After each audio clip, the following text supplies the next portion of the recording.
Ay, magandang gabi sa inyong lahat.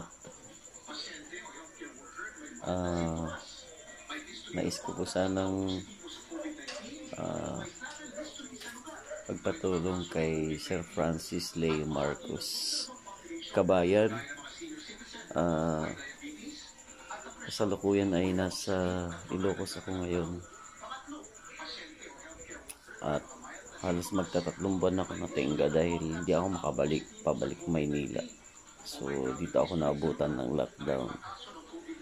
So nag-message po ako sa inyo sa Instagram nyo, pero sa sobrang busy nyo, kaya gumawa ako ng YouTube channel ko.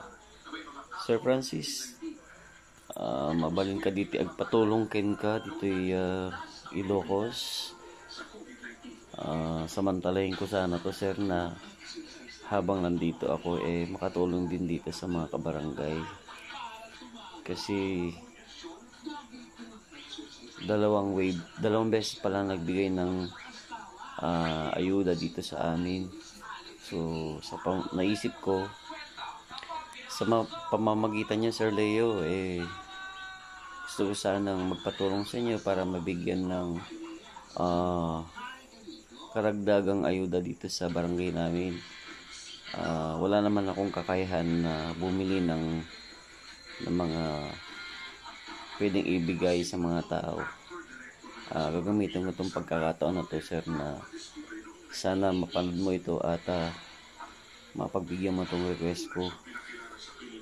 So kasalukuyan, sir, nandito ako sa Ilocos City of Bigan.